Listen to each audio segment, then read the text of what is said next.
Today on Marvel Movie News, Venom 2 has found a new surprising director. Deadpool is maybe PG-13 and R-rated. And breaking news on a Lord and Miller live action show at Sony. I don't know what it is. Plus, I'm going to react to that S.H.I.E.L.D. finale because this is the first time I've talked about it on the air. This is Marvel Movie News. Welcome to Popcorn Talk, featuring movie discussion, news, and interviews. Popcorn Talk, we talk movies. And now, here's Popcorn Talk's Marvel Movie News. Oh, good afternoon to you, our merry Marvelites. Welcome back. It feels good to be back. I know, it was weird without you here. Thank you. Well, wait a minute. There's all kinds of music playing. I thought we were under siege. So did I. Look, it was an intense week away. There's a lot of news. There's not a lot of news, but there's a lot of rumors and stuff to talk about. Hey, guys. I'm Zach Wilson. This is the Marvel Movie News. We're coming to you live from a motion capture studio. You'll understand that once we get to the Venom 2 news. But I have the panel here with me. Xia Anderson. Hello, everybody. In the building. That's Christian Bladt over there. That's me. Howdy, folks. I'm very excited to be back. Yeah, I had to go out of town for work last week. And you have other jobs more important than this, Christian? I mean, damn it, Zach. Whoa. I'm getting you two mixed up a Mom, lot. you're calling me by my brother's name. To be fair, all white guys look the same, so I get it. That's true. We totally understand. Yeah. That's true. But thank you guys so much for joining. Thank you for covering for me while I was away. I listened in. You guys had a very fun episode. It's very lively. We've got surprisingly, we got a bunch of stuff to talk about. As I teased in the cold open, Venom 2 has found a new director. Deadpool 3 has some rumors about its rating and that the Deadpool could be bouncing around between rating systems, which is very Deadpool when you really think about it. Yeah. There's some Eternals updates, some casting rumors, some TV rumors about a new show. But I want to do the breaking news up top. Because Lord and Miller, Phil Lord and Chris Miller, who directed Spider-Man Into the Spider-Verse, apparently are developing.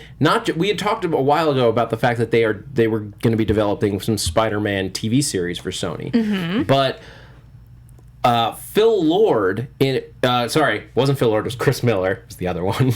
Again, all white guys look the same. It's true. Deadline that they are developing, quote, a handful of live-action shows using Sony's Marvel characters. Of which there are like 900 characters. Oh my God. On to say. We're figuring out a way to develop the shows so that each are their own unique experience and are also related. That's a huge drop. Not only there's a lot to unpack in that one quote. So not only are they developing TV series for Sony, they are also developing their Spider-Man shows, probably related to Into the Spider-Verse, but some of them, if not all of them, are going to be live action. Do you think we're going to get a live action Miles Morales in television before we get him into like a movie as a way to introduce the character more? I doubt it. You don't think so? I doubt it. If anything, I think that So, Spider-Man Into the Spider-Verse begs for it to be animated. It does. The spin-offs. Like, Sure. you could do a Spider-Man Noir series. Like, Spider-Gwen is going to be in the Spider-Women animated movie that's going to come out in the next few years. So, she's not going to have necessarily her own series, but you could do Jessica Drew, Spider-Woman, which Sony does have the rights to. Is a little like... I was about to ask that. Yeah, it is a little confusing. They've said that she's going to be in the Spider-Women. It may be that was part of a deal, and I have a feeling Spider-Woman probably falls into that nebulous zone like the Skrulls did for when Fox, or like Scarlet Witch and Quicksilver did when it was Fox and Disney. So that like both of them could theoretically use Jessica Drew if they wanted to. The part that surprises me on this is I thought Sony only had movie rights. Yeah. I mean, because, we were talking before the show, and I mean, you have the current version of Spider-Man on Disney XD it's Disney's Marvel's Spider-Man or something like that. It's Marvel Spider-Man's the full title of it, but it's a Disney production, and Sony's not involved. And by the way, that show does have both Peter and Miles as Spider-Man on the same show. So that shows you could really do kind of anything you want. Maybe it has less to do with TV and more to do with live action versus animation. Something like that. Like they don't have the rights to the animation, but they do have something like that. Although they did do Into the Spider-Verse, so I don't know. And we could speculate on the legal aspects of these. I want to see these documents. Yeah, that's what people tune in for. Our legal expertise, because we know exactly what we're talking about. But so, what would you guys want to see from a Sony? And we've had no time to react to this news because we didn't even see it until right Black before Cat. the show. Yeah. Felicia Hardy, the Black Cat. I want her to have a series. If it has to be a limited series because they might want to use her in a movie sometime, great. But that's a character that we were teased in the second Andrew Garfield because she clearly worked at Oscorp in some capacity, but we didn't get that next Andrew Garfield movie. Yeah. So we almost had her. And obviously that Silver Sable project has been kicking around for a while. It was going to be a movie at one point. Maybe that's something to turn out. But if you want me to pick one that I most want to see, it's definitely Black Cat. But they did just do, Marvel did just start doing a Black Cat solo series in comic books. So and you can usually look at comics and find, if you look for it, you can find what the previews of what they're going to do in 5 years in the movies, because they're trying to seed that interest in the characters. It was that with Guardians. When they relaunched Guardians back in the day, they put out a Guardians 0 with a Peter Quill little origin piece in there, and it was like, here's what the Guardians are going to be in the movie, so that you know so that you diehards know what the hell we're doing when we get to the theater. Aha, very clever. So Black Cat could be a good one. I guess you can do her story without Spider-Man. I mean, that's the big question. Yeah, I mean, you would do her story, and then at some point you could have her meet Spider-Man in a movie. But you don't need to have the same actress or anything like that. And of course, my favorite thing about the Black Cat was when she was dating Spider-Man, she never wanted him to take the mask off. She hated Peter, but she sure loved her some Spidey. So I just thought that was an interesting dynamic. That sounds very fetishy. Yeah, exactly. I would love to see an Edge of Spider-Verse series, which would just be basically an anthology. Oh, wow. Because the Edge of Spider-Verse, if you guys didn't read that when they did the original Spider-Verse comics run, was just 5 issues of different spider character origin stories. So you had, that's where Spider-Gwen came from, she was the second issue of Edge of Spider-Verse. They were just like, it's Gwen Stacy gets bit by the spider, and what if that happened? And then that character was so popular in that series, and the book had to be reprinted 6 times because it sold so well. I have a first printing, and it's the most valuable comic that I own. That's amazing. I have a lot of old stuff, but that one is by far the most valuable because so many people wanted it. Why would you say that, cool. Zach? I know where you live. Hey, wait, Been to your but you house. don't know where I hid that one. It's with all my valuable stuff. Oh, so I'm looking for a whole bunch of valuable things. I'm giving away way too much information here. But when you get, so you could do a series of that. So you could do Spider-Man Noir's origin story if you want to use the characters that are established, but you could do one live action, one animated. You could do all different tones. There was a horror one that was kind of Kafka-esque where Peter gets bitten and then turns into an actual spider. That sounds awesome. But that's the kind of thing you could just an anthology series with the cool. idea of Spider-Verse origins stories, where you could bring in any number of directors and writers to do very unique, very stylized stories. That's what I want to see. That'd be very cool. What about a live action Spider-Ham, guys?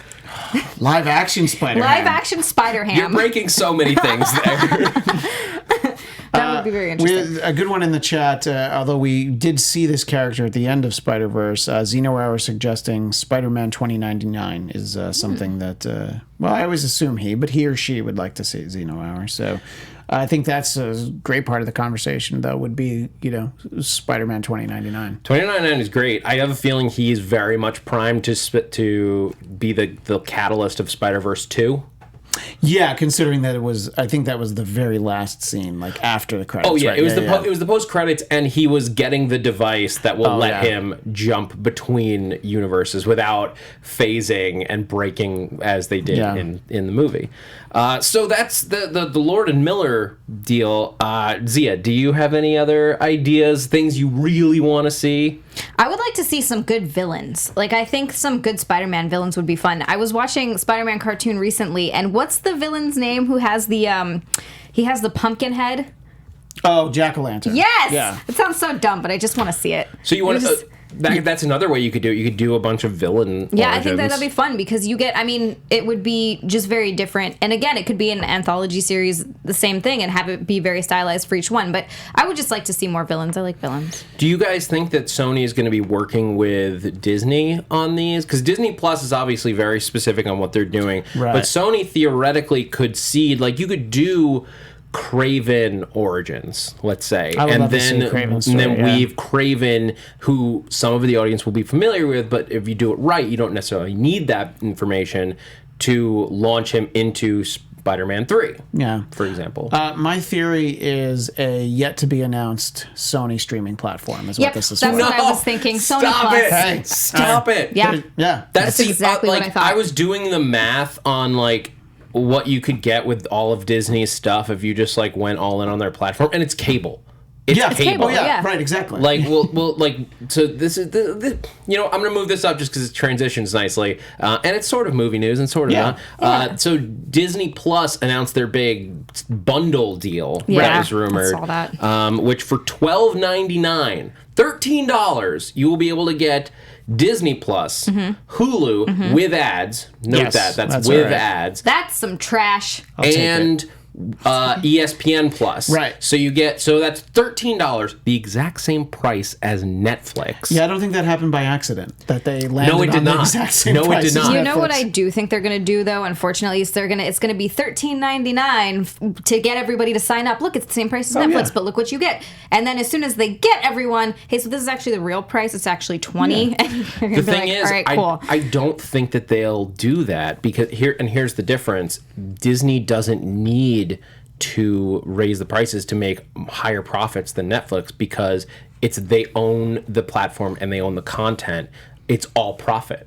It's true, but they still have to put, and I'm assuming that they're going to have high budgets for the shows that they're doing. It's a lot of money to make those shows. Yes, absolutely. Because Netflix is doing a lot of their own content now I think as well. Zia's right that the price will raise, but it won't be for the first year. I bet probably not even for the first two. It'll It'll be be like after a few. when it does jump, it'll be a lot. It's Yeah. not going to go up $1 or $2. It's going to be like $5 more. I don't think that they'll do it unless they're adding content. Right, which I think they would. Because I think Disney for Disney, it's the image. It's the image of like we're the perfect place that you can come for happiness, and raising prices constantly goes against that. And that's the thing. They will get more people signing up, and they will have a better image to maintain if they don't do that very, very often or very much.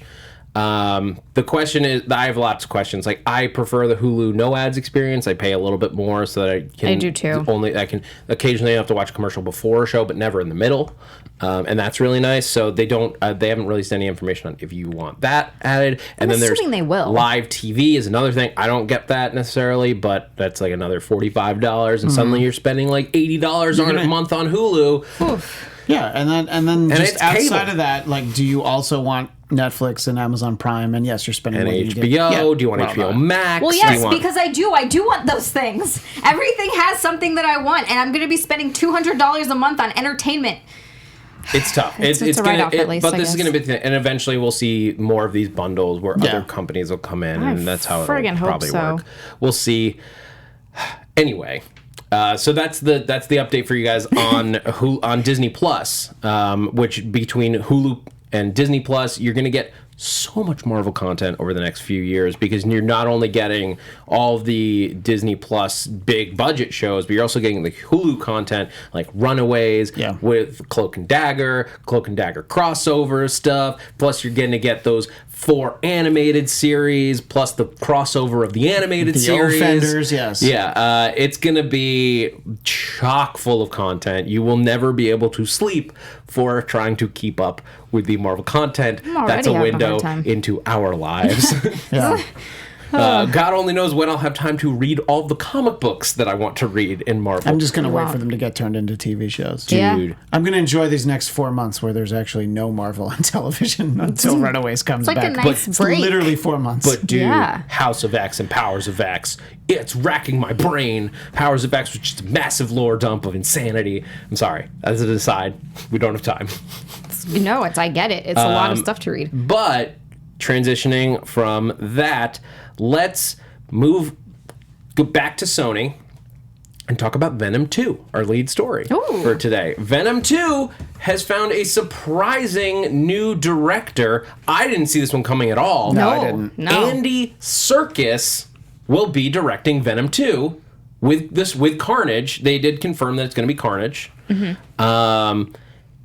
Gollum's directing Great. Venom, guys. I'm so into it. I'm here's so into Here's it. the thing. It's perfect. He already knows how to talk in like the royal we. We has it. That's totally we has it. Like, Yeah. That's Venom. Venom Yeah. talks as we. Gollum talks as we. I get it, Sony. I see where your brain went. I see the connective tissue here. No, but in all seriousness, what do you guys think of this surprising news? Oh, I'm such a big fan of Andy Serkis that as soon as I heard that, I was like, oh my God, yeah, give it to me. I don't even know if he can direct well, but I'll take it. Doesn't matter. But yeah, I think he's going to bring a really cool, he has so much experience, in like the motion capture world, obviously.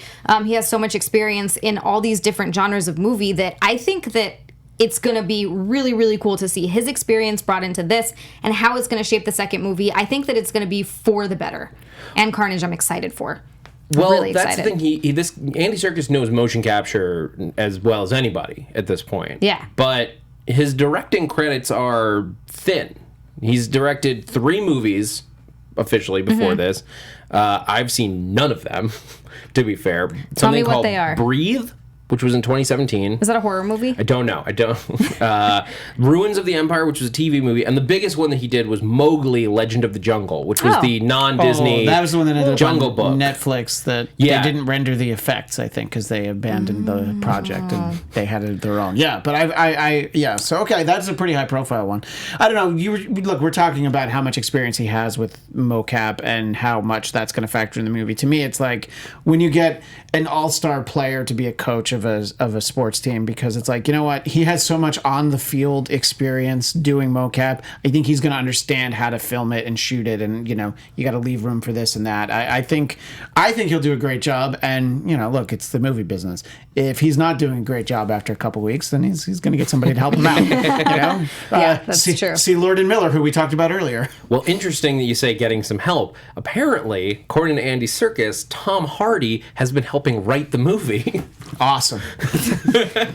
You almost threw your phone. I did. I like to throw things when I get excited, in case anyone hasn't noticed. Wow. That's all the detail. Like, there's no other information if he's like officially writing it or if they're just bringing him in to consult, because he's dealt a lot with the actor embodies the character. Sure. They bring themselves to it. Like, I think it's reasonable for a writer to work with the actor, at least like have meetings and stuff with. But do you guys think that Tom Hardy is actually like writing to the point where he'll get a credit? That's a good question. I don't know. Does he write? Is this something that he's just doing? I have no idea. Look, I think that there's probably going to be a script, and he isn't the original writer of. But I think a lot of times you have these there's actors of a certain stature that can come on as producers because they're so involved in the rewrite. If you see him get a writing credit, that means that he was so heavily involved. But I think just collaborating with the director on a script, I think he clearly wanted to do this movie. I'm sure he has a good understanding of how the character works, and I guess it's really characters. He understands Venom, he understands Eddie Brock, and I think that that brings that kind of personal connection. I think will bring a quality to this movie that the people who didn't like it, unlike Xia, the people who didn't like that movie, maybe this is going to be sort of the element to it that they wanted. He also has a previous relationship with Kelly Marcel, who's the writer of the movie, Right. Because they've worked together in the past. They'd founded programs together and stuff like that. So they have a working relationship. So it may be just that like they work together, and Andy Serkis is like, oh well, he's like coming in and being like throwing ideas around at her, and then she goes and writes the movie. We don't know, but it seems like they're all excited. about it. Woody Harrelson is confirmed to be involved as Carnage. Like we saw it in the movie. There was some question because of the director change and because the what was his name? Ruben Fleischer, who directed the first one, has a personal relationship with Woody Harrelson. There was some rumor that maybe Woody Harrelson's going to drop out because of this. And like no, I guarantee you his contract does not allow for that. No. But so yeah, I mean, with those two going head to head, it kind of does make sense to bring in a mocap guy. This is going to be a lot of CGI in this movie. Does this affect your excitement level for Venom 2, Xia? Since you liked Venom more than most people. Than the two of us necessarily. Possibly more than the two of us put together. Yeah, I didn't hate it. I didn't hate it either. Yeah, but you liked it more than us. So does this affect your excitement level? It just makes me more excited because there's just so many great creative hands in there. There's so many talented people working on it. And the acting. You get Tom Hardy, you get Woody Harrelson. I mean, you get Andy Serkis, who's gonna be. It's gonna be good.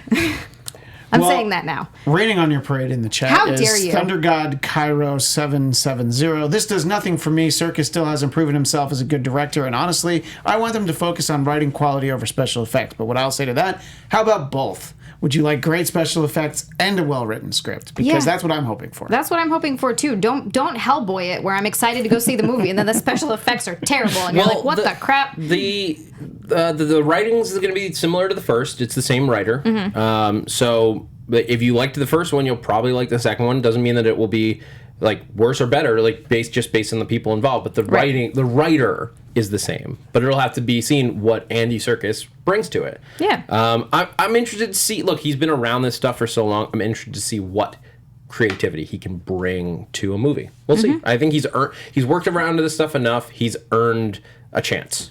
Yeah, absolutely. And I mean, look, my hopes for Venom were kind of low already, so he can't dash those. I mean, I think the reason I also liked it so much is I went in just very cautiously because I was like, this might be terrible. So I was not expecting a lot. And I think because of that, I enjoyed it a lot more than I would have if I was like, this is going to be awesome. Yeah. So I mean, like we could rehash Venom. For me, it was just like missing what I like about the character Venom. It didn't I didn't think it brought in enough new to dispel what I was hoping to see, and a lot of that's just because it was missing Spider-Man and it didn't have the two different hosts dilemma that you get when it's Eddie and Peter, and then that's the part of Venom's story that I connected to the most, where it's like Venom as a tracking as if it's like through a relationship where it's like with Peter and then Peter's the ex and it's with Eddie and then it's Eddie's the ex and it's with Flash and it's better with Flash but it misses Eddie because Eddie's high octane, that kind of stuff. I also just want to see. I don't know. It would be interesting to see Tony Revolori do it, but Agent Venom is. I would love to see that happen. Who knows what you'll get if you put Tony Revolori in a Venom suit? Yeah, I mean, I think when you use comic book Flash, who was the star of the football team in high school, and continue. Yeah, he was a military man and all that. Yeah, the comic book version of Flash works better, but boy, imagine Tony Revolori, catching up with any of the symbiote characters, and I want to be Spider-Man's best friend. He doesn't like me, so now I'm going to kill him. Well, now he knows. Yeah, who. That's true. That's a whole other thing that we can get into. But let's jump to a different. One more note on Venom. Michelle Williams is confirmed to return. Mm-hmm. In case it's a smaller thing. I don't know if anybody was wondering too heavily, but in case you wanted to know, Michelle Williams is coming back. I think there would be no difference in ticket sales if you were told, by the way, Michelle Williams will not be returning. No, she's a great actress. She is. She, and I liked her in the movie, but it's like if they're going to tell a story without her, that's fine too. She's not driving this story for us. Exactly. No, it was more just a fun little thing. Eddie Brock's relationship with her, and then now Venom being brought into that and being like, towards the end, it was kind of funny. Yeah, and I think that's really where I thought they could have played more with that stuff, but they didn't. Anyway, let's jump over to Deadpool. over. It's no longer at Fox. It's like, oh, let's go over to the non-Disney stuff. No, it's just So there's weird. Sony and Disney now. But Deadpool 3 is being talked about. No one knows what's happening. You guys talked about the tease that Ryan Reynolds put with Phase 5. Yeah. Oh, and look at that right there for everybody on YouTube. There's our graphic from last week. Yeah. So, like, we don't know when it's coming, if that's official or if that's just Ryan Reynolds doing, like, the thing he did with, like, whoever it was that did leak that stuff all those years ago, if he's just doing the same thing again. Like, if I say it's in Phase 5, then people will get excited and Feige will have to confirm it. That's true. I remember when that came out and everybody saw the snippet of, like, accidentally released Deadpool and everybody's like, oh my God. Now we have Deadpool. I mean, it was brilliant. And it smart. clearly worked. But now, of course, with Deadpool moving over to Disney, no one knows what the fate of Deadpool 3 is, and that a lot of that comes down. Obviously, they're going to do it again. That they're going to do another Deadpool in some form or another. That movie, each of those, like, together, those two movies have made over $1 billion at the box office. Oh. They're going to make a Deadpool 3. The question is, and it's going to be with Ryan Reynolds because he's too ingrained in that role now. Yeah. Do they do a Once Upon a Deadpool level of violence and action and everything and language and everything like that, and do a PG-13 movie, or do they do an R rating?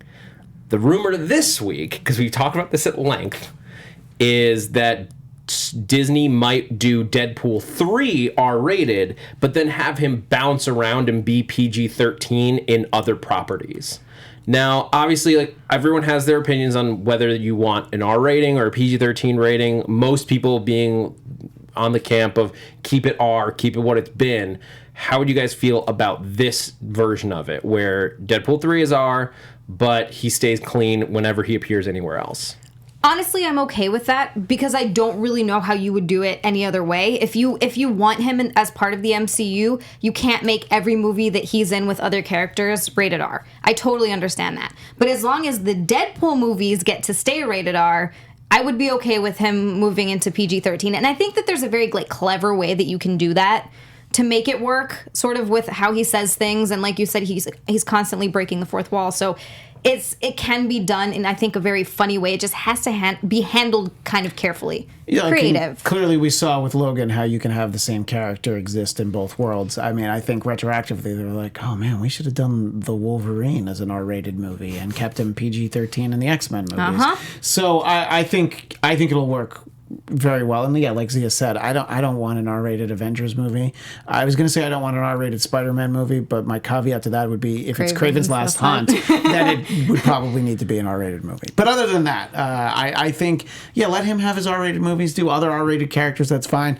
If you ever had a Deadpool Venom movie, I would say let's go ahead and make that R-rated. But if he's going to interact with the more family-friendly characters, I have no problem with it being PG-13. You could do a funny thing. Sorry, I was just going to say you could do a funny thing with that where he acknowledges it. He's like, well, around the kiddies, I have to. Where he acknowledges that he's holding back because of the company that he's with. Like, he would, inevitably. Yeah, like you could do it. I think you could do it and make it work. But the question is, because that's not even decided or official, like the question is, they might just make Deadpool 3 PG-13. I will hurt them. Whoa.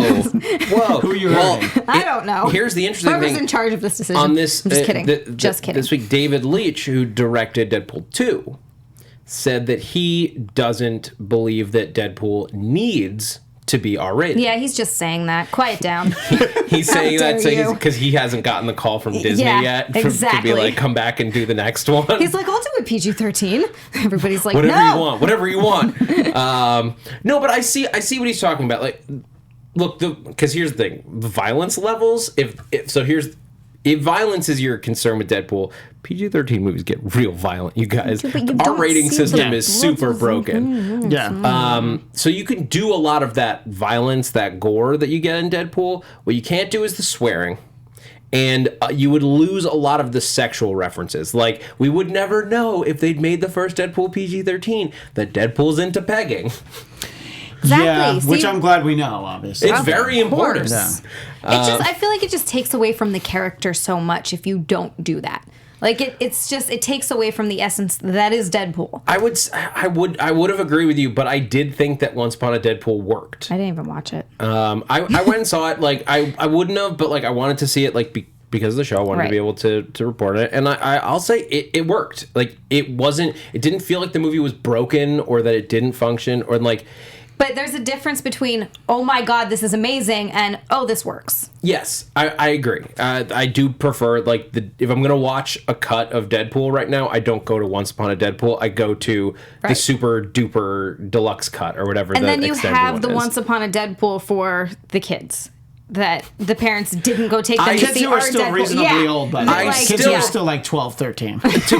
to be honest, though, I'm not even sure who that's for, because if you're going to take your child to see that movie, just show them the R-rated and be done with it. Well, then you go. It's not that much of a difference. Like, yes, it doesn't have the swearing, it doesn't have as much gore, but is that the line that really you're going to draw in the sand at that point? Like, it's still inappropriate. So yeah, then there you go. Well, who is it for? What's the audience? Christian, what's the chat's opinion? I have a feeling I know, but... Well, this sums up a lot of the conversation from our friend Jenna James. It has to be R. If you want a PG-13 for the Goody Two-Shoes cut, they can do that as long as they're also it should actually be the Goody Two Shoes cut. Actually, I think Deadpool would be on board with that, and so would Ryan Reynolds.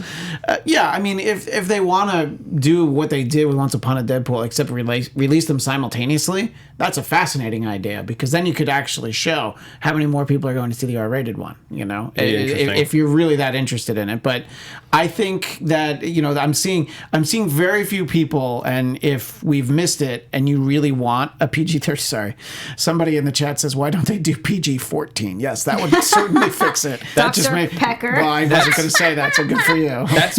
That's called Britain. That's Britain's rating is 14. It's just I think they also have like a 16. They have maybe it's 16. They have very specific rating. There's a British viewer in the chat. Tell us what the rating system is there, because we could theorize for 20 minutes. But I'm sure that there's someone in there who prefers a PG-13 one. But the majority of what I'm seeing is like, let's have him be rated whatever they want for the big team up movies, but for his standalone movies, he should be rated R. Yeah.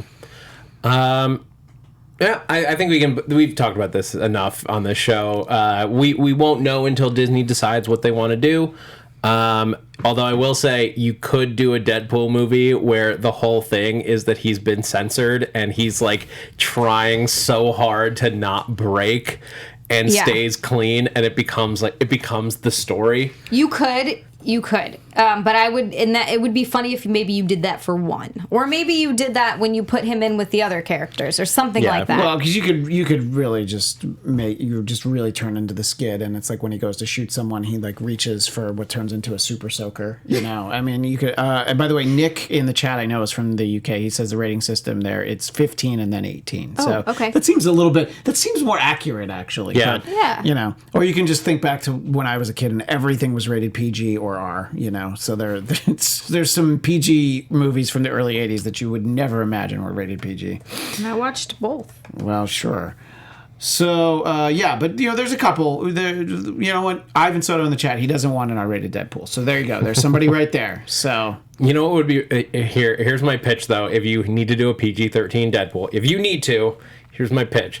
Deadpool gets sent to Mojo World. Oh, sweet. And Mojo World has please. strict censors, so every time he goes to do something crazy, he gets, like, smacked with something, and you're just covering it up because you're watching it through Mojo World's eyes. That's funny. So he has to escape, but he has to be clean about it. Yeah. I definitely do not hate that. And and Mojo's nickname is Bob. Bob Eager. Bob Eager, aka Mojo. No. I'm not. Okay. Anyway, let's move on before I get in trouble. Eternals news, or Eternals rumors, because most of what we talk about now for the next 8 months is gonna be rumors. So Gemma Chan is in talks for coming into the Eternals, as well as a Dunkirk star, Barry Keoghan. Not super familiar with Barry Keoghan. I saw Dunkirk. I saw Dunkirk too. It was great. But no word on what these roles will be. The interesting thing about this is that okay. Gemma Chan is obviously has already appeared in an MCU movie, and not very long ago. It was this year. She was in Captain Marvel as Minerva, Right. One of the Kree operative with the sniper rifle. If you can't remember that. Do you guys think that she's going to reprise her role, or is this going to be? Would this be a completely new part? I think they're going to give her a new part. I mean, maybe there's a place for that character in the Eternals. I don't know. I mean, they've been around forever. Totally makes sense. But I see them actually going a different direction with her. Yeah, I would think it's a different character, but if you really want it to be the same character, then you have some connective scene where she's a Skrull or something. You know, I mean, there's whatever reason you would do that. But I would just say, don't try to force it and make her the same character. If they're approaching it because they want to just hire her, people will be okay with it. I mean, look, it's again, as you get deeper and deeper into these movies, your pool of actors not gets smaller. There's a ton of actors, but like, look, these are good actors. Look, she played an alien, so it's a little bit easier. That was kind of my thought. So she just won't be blue in the next one. And that's a little bit... I mean, look, you have Mahershala Ali, who is technically the MCU, depending on how you look at the Netflix series, as Cottonmouth. And now he's going to be appearing as Blade. Now, it doesn't bother me as much, because one of those characters is, spoilers, dead. Yeah. Obviously. Blade is dead? Well, sort of. Yeah, well, that's true. That's a good point. But so they're never going to meet. That's the big thing. I just don't want them to do this too much. Yeah. Where it becomes confusing for anyone. But I don't think this would bug me. And maybe they'll put her through tons of more makeup, because who knows what she's going to look like on a Jack Kirby Eternal style. She didn't have she wasn't a starring role. She had a supporting role. And she, like you said, Marvel. she was very heavily disguised. Yeah. In blue.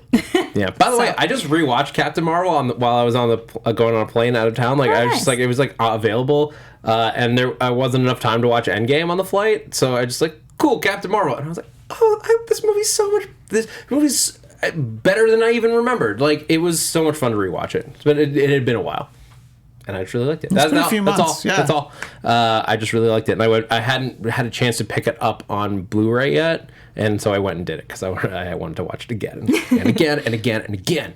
Also, I was pre-ordering Endgame at the same time. I knew there was something more to that. No, but it was just like on my list, and it was also that thing of like, when are they going to announce the box set of the entire Infinity Saga that I have to rebuy for $800 in a giant gauntlet, please? Thank you. They have to do it. Yeah, come on. They haven't announced it, but they have to be doing it. I don't know. Anyway, so another rumor, and this one isn't attached to a specific project, but supposedly Marvel is talking to Giancarlo Esposito, who you will probably most be familiar with as Gus Fring on Breaking Bad and Better Call Saul, for a role. We don't know what role.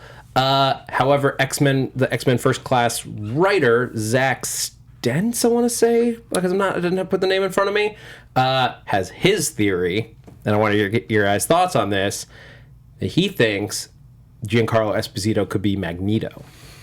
And he specifically was saying he thinks he would be a Rwandan genocide survivor version of Magneto. Do you think they're casting for X-Men already? Oh, yeah. Yeah? Well, they're at least... I think that they would be... Sending feelers out. Look, Feige dropped the word mutants at San Diego Comic-Con. I think he already knows when the next Mutants movie is going to come out. I think that they have a rough idea of what story they want to do, and they're talking to actors and directors easily. There's no question that they're already talking to people, or at least talking about it in internal meetings. They have to. It's a multi-billion-dollar franchise that they've got. They just got the rights to. Yeah. That they've said they're working on. And I expect them to drop some more news at D23. What do you guys think of that rumor? What do you guys think? The idea of Giancarlo Esposito as Magneto. I think he's a great actor, and if you have a script that supports him being cast, I think it'll work. I mean, as with anything, it's like you can have the best cast in the world, and it doesn't always make for a great movie. So, if they have if they have him in place to play Magneto, and the script makes perfect sense, then I think it's going to be great. He's a great actor. I mean, and he doesn't necessarily. Here's the thing: it's like you might think of him as a villain because of Breaking Bad, but 20 years ago he was a police officer on Homicide. He's been around for a long time. I think he's fairly versatile, and look, if that's where it goes, I think that's fine. It's not the way that I think of Magneto, but it fits into sort of one vision of Magneto that I know, Zach, you've talked about on the show before, to sort of play up the Martin Luther King, Malcolm X dynamic between the two of them. Well, the Rwandan genocide is a specifically interesting idea that Stentz put out there because it does connect at least with his origin being a Holocaust survivor. Sure. And it's just a different Holocaust. To me, that's closer than it being, and it also puts him, if you're setting it in America, it puts him as an immigrant, which has its own interesting aspects to it, as opposed to being an American citizen. I think it's stronger than what I had pitched as him being part of the civil rights movement because it has the genocide aspect to it that you would lose taking him out of World War II and the Holocaust. And I'm as much as I enjoy having a Jewish character because there's so few Jewish superhero characters. Just Kitty Pryde. Basically just Kitty Pryde and Magneto. Yeah, it's basically the two of them, and as much as Magneto is a villain, but he's a villain with a lot of layers to him, and his Jewish identity has been a huge part of that. I'm fine with that having to take a back seat to make him more modern and more approachable for a wider audience and updated to today.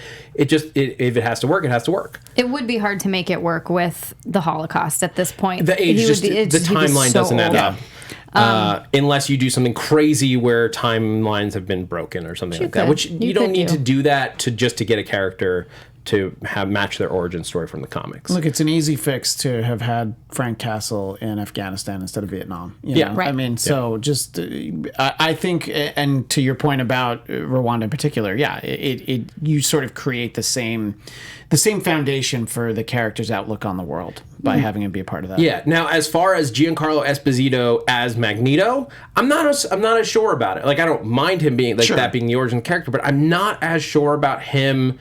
He has so it works. It's not that it doesn't work. Magneto in my head has that more cool vibe about him. He has forgive this, magnetic personality. Wait. Nice. But Giancarlo Esposito has that threatening vibe. Yeah. But Magneto to me was somebody who has to be super persuasive, not just by being threatening, but you want him. You want to believe him. Yeah. You want to, and I think Esposito could do that if you gave him the right script and everything. Yeah. That's not how I've seen his parts as much. He has that I will hurt you if you don't join me vibe, but not the you should join me. You want to be on my team. The way that current Magneto Fassbender. Oh, yeah. The way that Fassbender plays him is you want to join him. You're just what do you got to say? Let's do it. That to me is very, and it was similar when you had Ian McKellen playing the role. It's you want to join them. You want to be on their side. You're not just scared of them. You want their approval. Yeah, and also to the way you said it before, it's not I'm going to hurt you if you don't join me. It's you are going to get hurt by them if you don't join me. You need to come to me. I'm going to keep you safe. Right, because people actually believe in him and believe in what he's doing. Yeah. And that's just not how I've seen Giancarlo Esposito play the villain role before, but it doesn't mean he can't. That's my thought. Do you guys have any other thoughts on who he might play? Honestly, I'm gonna be perfectly honest. I have never seen him in anything. I didn't watch Breaking Bad, which people are oh my. Yeah, everybody's like, what? It was just never a show that I ever got around to. There's a lot of stuff on TV. It's Yeah, there's a ton of stuff. Calm down, audience. So I have literally never seen him in anything. I can't have a single opinion on what That's that might be. totally fine. Christian, do you have any thoughts? When I read about this earlier in the week, and I didn't really have a lot of thoughts for characters who came to mind, because I think he should be a consequential character. I don't think if I were to Google like Black Panther villains or Luke Cage villains and come up with somebody like 8 down on the list, I don't think that that's a good character for him to be playing. So. I hadn't thought of the Magneto aspect, but I think somebody that is consequential in that way. But look, also, he doesn't necessarily have to be a powered individual. There are Wilson Fisk isn't the only crime boss in New York, so I think that there'd be a little bit of typecasting because of what he already played on Breaking Bad, but that's the sort of role that comes to mind for him. Well, speaking of crime in New York, my thought actually on an alternate character for him, Norman Osborn. Oh, that would be good. Yeah, absolutely. That would be a great. That'd be that a great fit. Feels much more in like the type of character role that I could see him if we're typecasting a little bit. Like, could see him playing is like it's that this person is so smart that he is dangerous, and he could kill me if he wanted to. Like, you should hide from this man. Like, that's Norman Osborn. That's true. He does not inspire leadership. He inspires fear. I will take your word for it. Well, I'm talking about Norman, but I think Giancarlo Esposito could play that role. Anyway, so chat, let us know, or if you're watching later, let us know in the comments who you think Giancarlo Esposito could play in the future, if it's somebody else that haven't talked about. Well, it's hard for me to discount this comment from Anthony Manzano because he says Denzel Washington as Professor X and Idris Elba as Magneto. I would watch Idris Elba play both Magneto and Professor X. I just watch him in anything. Yeah, like all the things. Idris Elba. We talked about this, you guys. I know, but I'll watch him play all the roles. I just wanted to see Hobbs and Shaw because we just talked about how they can't do this too often of characters just showing up in the same universe. I'd be okay with it though, because I like him so much. But I would love to see Denzel Washington in a Marvel movie. I actually think Denzel as Magneto more than Professor X. Because again, he would be you want to be on his side. Yeah, that's a good point. But when he turns and you are suddenly realize that you're not necessarily on the right side. Yeah. You're like, uh-oh. Because again, it's Malcolm X, Martin Luther King. Right. Neither of them was bad. They just had totally different takes on the same issue. And one was more violent, one was more passive.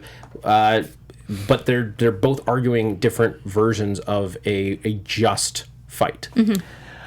I think that there was another thought in there from Senor Nerd. What about having him as the voice of Galactus? So I'm not quite sure which of the actors that is, though. Honestly, I would say Denzel, but your Training Day Denzel sounds like a good Magneto as well. Yeah, honestly, Galactus, I have no idea how to do that on film. I don't know what I want to see. Like, I actually would defend the cloud thing from Fantastic Four: Rise of the Silver Surfer only because, like, what are you supposed to do? Yeah, just put a giant man in orbit? That's insane.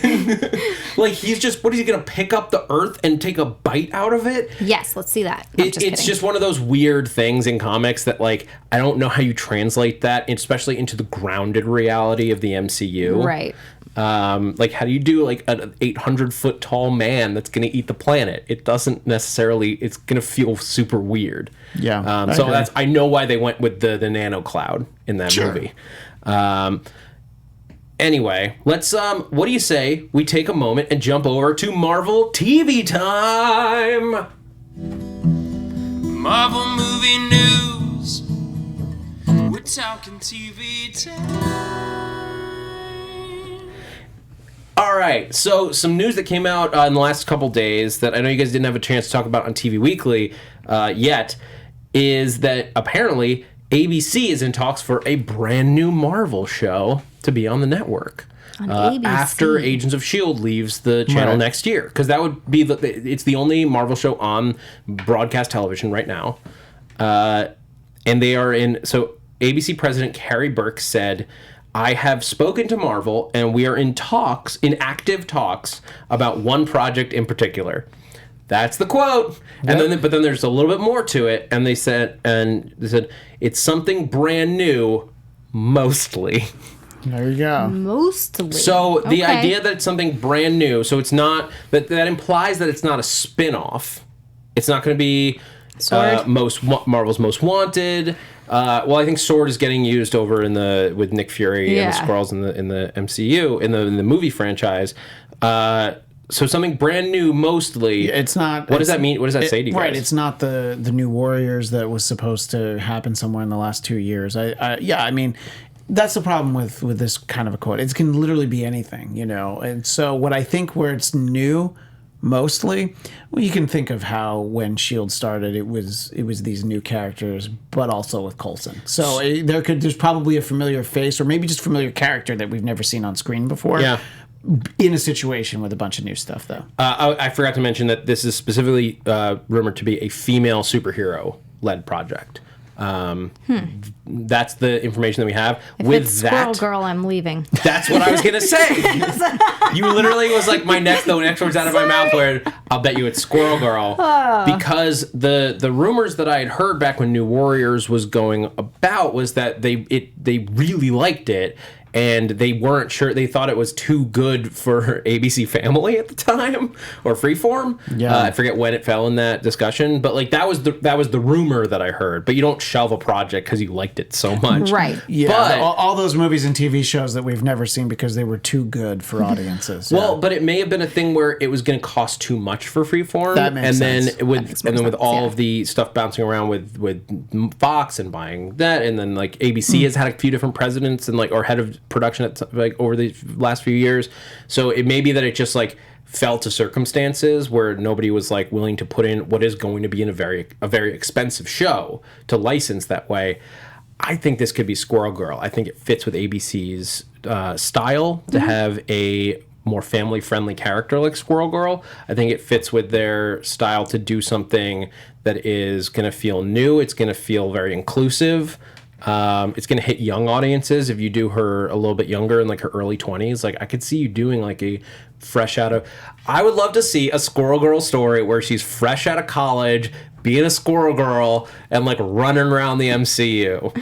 Oh, that show's not going to be for me. Just trying to be a single girl in the city with the power to talk to squirrels. Well, if that's the show, it'll be great that I have these outlets here at Popcorn Talk and AfterBuzz to talk about it, because I will never tell a living person, including my wife, that I'm watching a Squirrel Girl show. I would pretend that I don't watch it till the end of the day. I will shout about that show to the masses. Because for me, that's the rom-com version of it, and that's a sweet spot for me. Yeah. I love the idea of blending superhero nonsense with romantic comedy, which is something we haven't really done before. We did it a little bit in Ant-Man and the Wasp. That's true. But I want to see just full-on rom-com in the Marvel universe. One day I'll get it, you guys. Maybe you can write that movie. Please, I have drafts. He's already got it. Marvel. Look at that, guys. Call me. Maybe WandaVision would be. So we already talked about the Disney Plus bundle. We sure do have. Let's... Can we talk about S.H.I.E.L.D. a little bit, you guys? Because you guys talked about it. We did talk about it on Sunday. I didn't get to. I was in Indianapolis. Guys, it was so cool. So my reactions to this season was okay. It's on the lower rung of the last 6 seasons. I would put it 4th or 5th on my favorites. Might even be 6th, to be perfectly honest. This and last season, I think, are my least favorites. Doesn't mean they're bad. They're just my least favorites. Of the Ghost Rider season 2 was really good. I think season 1 is a little bit underrated, where people are it took so long to get started. I was having fun even before they started the Hydra stuff. The season was okay with the whole Sarge thing. That twist at the end that I'm not going to say in case people don't want to be... Although we should... Okay. I think we have to talk about it. Spoiler alert for Agents of S.H.I.E.L.D. Yeah. Spoiler alert! This is the last bit of news, so if you guys haven't watched Agents of S.H.I.E.L.D. yet and you're worried, this is your fair warning that we're going to spoil the hell out of it, because I'm excited. Coulson's back, sorta. Hey, guys. What do you guys think of... They're doing LMDs again. Sure. Like, it's S.H.I.E.L.D. Of course there's LMDs running around. Great, so bring Trip back too. If you're going to do LMDs for everybody. Bring Ward back. Actually, no, please don't bring Ward back.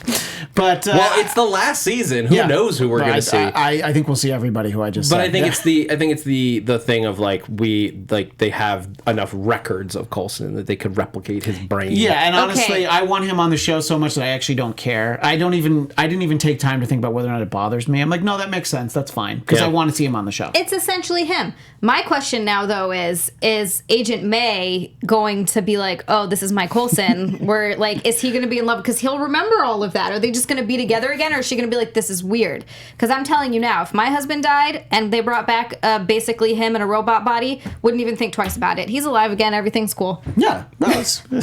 I mean, I'm just saying, like... It would be awkward for a while. You'd have to feel out, like, what is this? Like... I think it's going to be weird. It's going to be interesting. Look, they had a whole thing where they were hooking up with LMDs a couple of years ago, and it didn't end well. So, but I think, it'll eventually be that they're like cool with it or whatever. But now they're also time travelers, so they're going to be doing some like. I saw one quote that it's going to be Marvel's Legends of Tomorrow. I saw that. I'm into that. Which is I basically like what Legends it of is. Tomorrow, yeah. Sure, why not? Here's the big thing, though. I know you guys we were talking about this before the show. If they're in the 1930s, you know who else is around in the 1930s or just after that? Hitler. I know that's not what you were going to say, but I'm right. I mean, look, if we can send Daisy to go quake Hitler, great. I would watch the hell out of that. Quake him in the face. Peggy Carter. We knew there. And now you're gonna blend two of my favorite things together, and you're gonna break me. You're gonna break my nerd brain. Right. If Peggy Carter and Phil Coulson share the screen. And we talked about this on Sunday on Marvel TV Weekly. The Empire State Building is not finished in that shot. The Empire State Building was finished in 1930. So I think that, and I said this on Sunday, they will time travel again to get up to speed, because if you're looking for somebody who knows a lot about S.H.I.E.L.D., who knows more than the lady who started S.H.I.E.L.D., so they'll want to jump ahead, like, 12, 13 years to talk to Peggy. So I think that's when we'll see her. I don't think they're going to stick around. If the Chronocoms, right? Whatever. Enoch's pals. The Not Watchers. If the Not Watchers are trying to go around and wipe out S.H.I.E.L.D., if that's their goal, going to when S.H.I.E.L.D. was started makes the most sense. Right. And who started S.H.I.E.L.D. was, and this goes back to the rumor that was from a few weeks ago, where there was like a weird shot of a bunch of bikes that Ming-Na Wen posted. The wrap gift from season 7. Which is already wrapped. It's done. Yeah. They finished filming the entire next season. Tuesday or Wednesday or something. Yeah. And there was a little like label of a character or an actor from Agent Carter. So we might get that. And here's the thing that I think is great about this. This could be the way that we get to wrap out Agent Carter without season 3. We can maybe close some of the holes that were there at the end of that series, and just like finish that off, because I don't think we're ever going to get Agent Carter season 3 at this point. Not with Disney Plus and all these moving parts. Yeah. Like Haley Atwell's like often think, and plus like it's all messy because of Endgame, and like when did Cap go back to, and where's Peggy at that point, and like what universe are we in? It's all a mess, guys. Yeah. But you could just like, there's a couple story points that like, oh, they're gonna assassinate people at the end of season 2, and like her brother is like in danger, or her brother is the danger. There's a whole thing that we never got satisfied. You could do that in one episode. You could have or 2 episodes. You could have a little arc with the Agent Carter cast, close those storylines, also throw some Chronicons in there for insanity, and then you get to feel like that show finished. And plus, we've had her on Agents of S.H.I.E.L.D. already. I remember an episode with her and the Howling Commandos. So, there's no reason. Well, I don't know. Let's put it this way: if she's not in the next season, that's such a wasted opportunity. That a year from now, I can say how annoying it is. It'll be. We can hope. Yeah, we can hope. hope, you guys. All right, we're running low on time, so unfortunately we don't have time for Doom's Question Corner, but be sure to send your questions in. We're going to need lots of questions going ahead, guys, because the news is going to get real thin without some stuff, without movies coming out. Yeah. So but we have the show to just have fun and talk about the nonsense that is the Marvel Universe. So send your questions into doomsquestioncorner@gmail.com, and we will be sure to read those as we go forward and as we have slower news weeks and all of that. So, signing out for the day, I'm Zach Wilson. You can find me on Twitter and Instagram @ThatZachWilson, and you can check out my other podcast, Ships in the Night, where we do weird cross-fandom shipping stuff. Zia's been there. Kristen's been there. It always gets weird. Once again, that's Ships in the Night, wherever you get podcasts. Zia!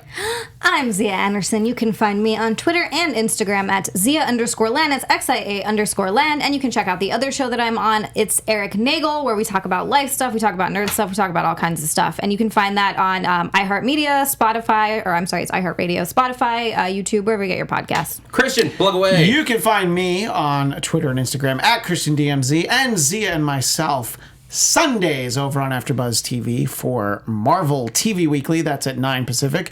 And tomorrow I'll be doing a special here at the Popcorn Talk Network at 1 Pacific. It's taking a look at the historical background from Once Upon a Time in Hollywood and the history that actually is represented on the screen. And then, hey, you know what? A lot of that stuff didn't really happen. But so that should be fun. So you can find that there.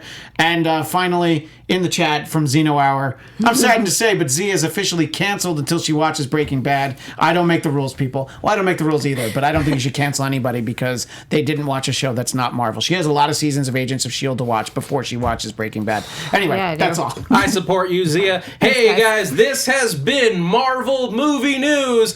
Thank you for geeking out with us. From producers Maria Menounos, Kevin Undergaro, and the entire Popcorn Talk Network, we would like to thank you for tuning in. For questions or comments, be sure to visit popcorntalk.com. I'm Sir Richard Wentworth, and this has been a presentation of the Popcorn Talk Network. The views expressed herein are those of the hosts only and do not necessarily reflect the views of its owners or principals.